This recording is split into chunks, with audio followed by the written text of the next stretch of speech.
this is problem 86 of Neetcode on 50, surrounded regions. So we're going to be given a 2D matrix board, and this matrix is going to contain X and O's. And basically, X is water and O's is a land. So we are going to have to submerge with water the lands that are fully submerged, either to the right, to the left, up, or down by water. So we're being told here, so if a continuous four directionally connected group of O's is surrounded by hexes, it is considered to be surrounded. So for example, the square 2 by 2 in the middle of this 4 by 4 square is fully surrounded by water.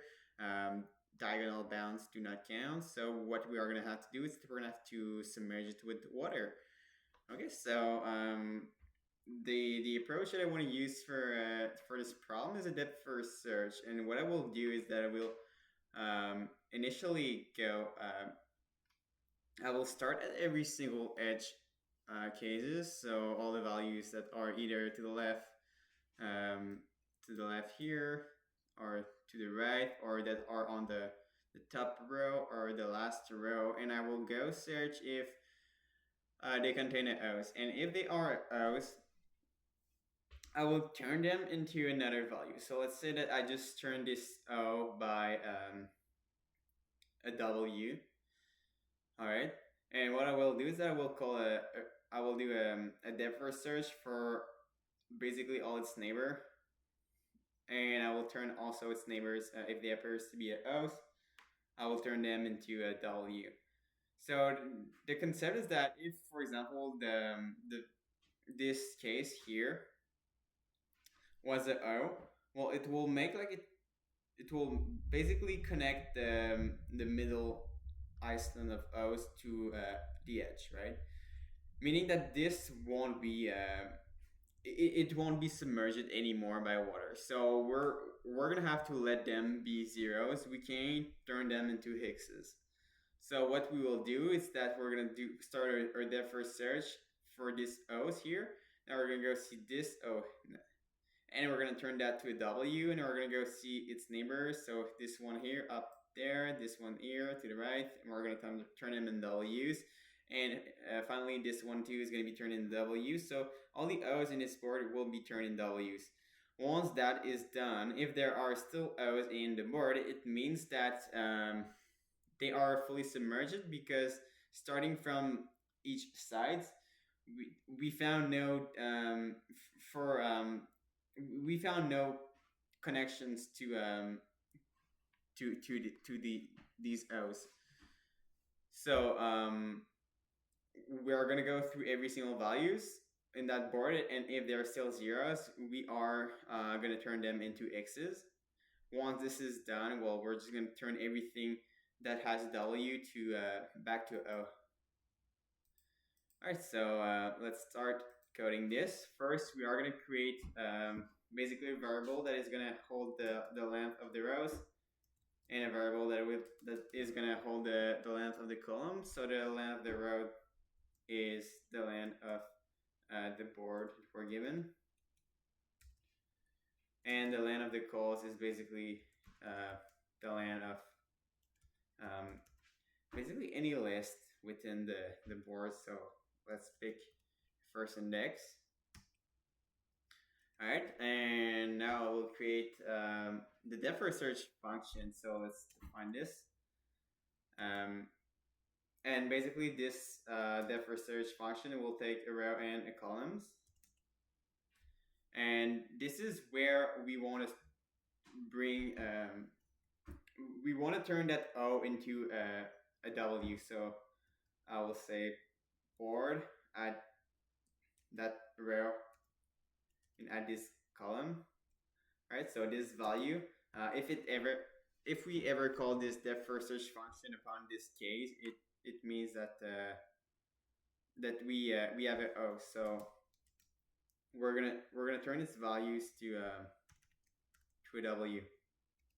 All right, but actually before this, we want to check if that value is actually a W, and we want to check if that value is an O, and if we are in bound. So to be in bound, the index of the row and the index of the column both have to be um, between 0 and row minus 1 and cols minus 1 included.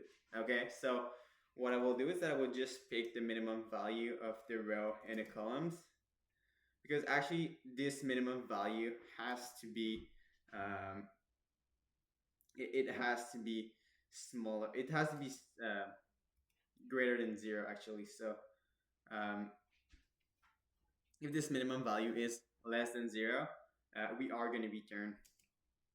The other case where we don't want to actually change the value of that case for W is if uh, that index is exactly equal to rows, meaning it is equal to the length of its own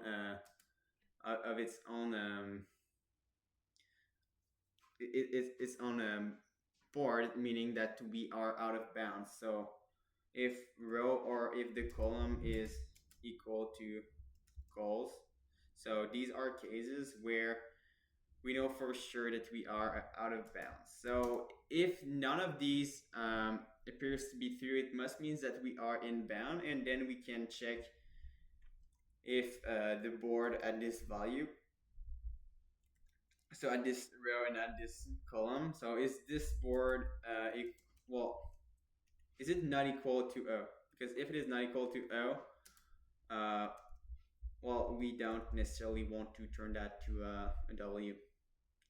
So, all right, so we're going to return if any of these appears to be true. And otherwise, we are going to turn that value to a W, so we can like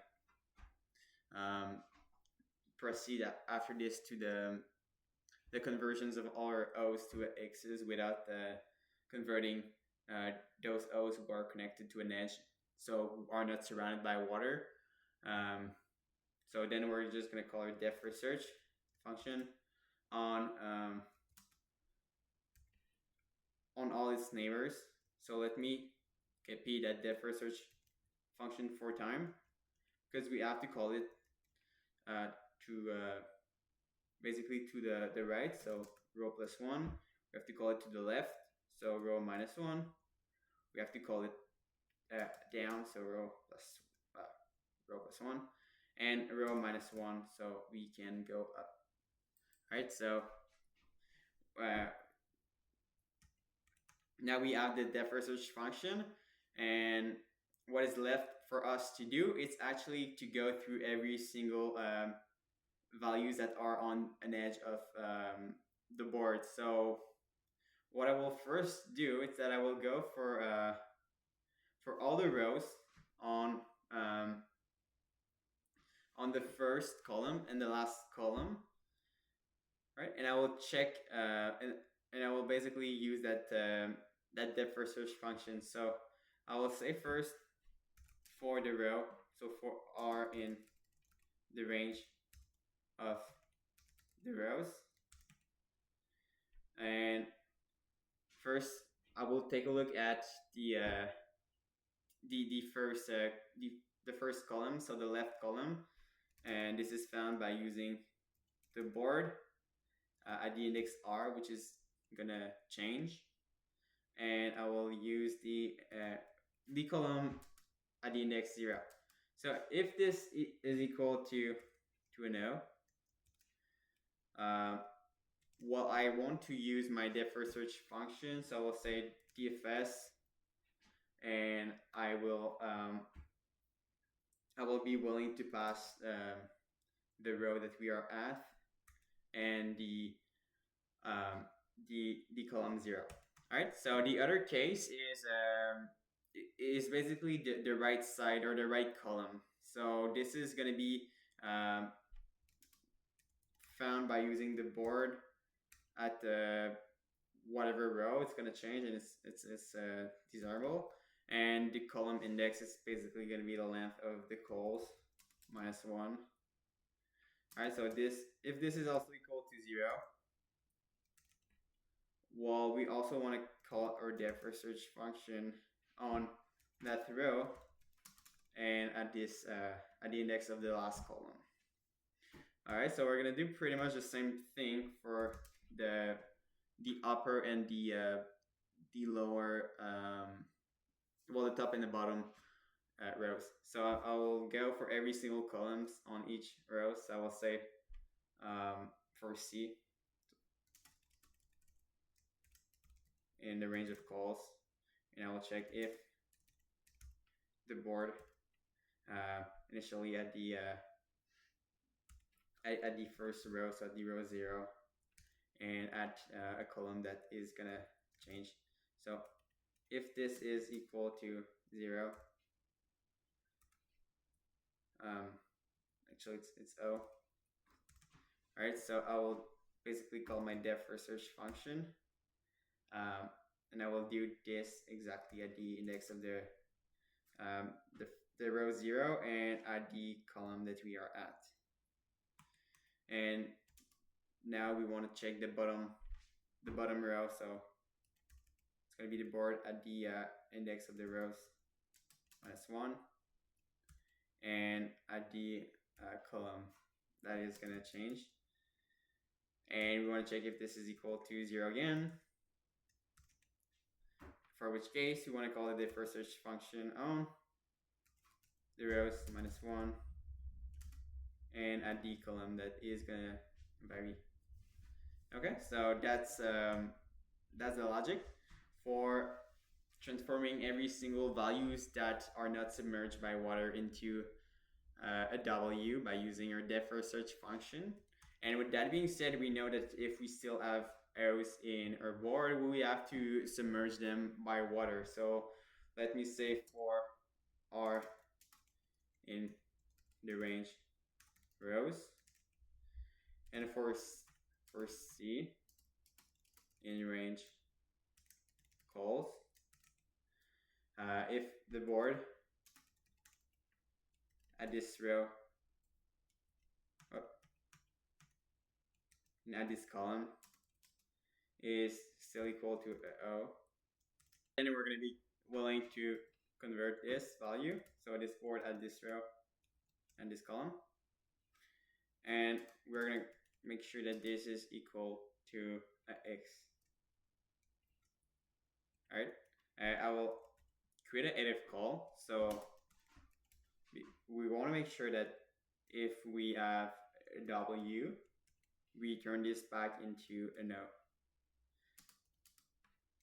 because we cannot render a board that contains W's. W's is only a temporary variable we created to ensure that that we don't overwrite the values that are not surrounded by water. So we're gonna, at the end, if we find these W, we're gonna be converting them back to O's. All right, so this is the entire code. We are not asked to return anything. We're simply asked to modify the board. So let's test this code, and it works. Awesome. So I hope you learned from this video, and I hope to see you in the next one.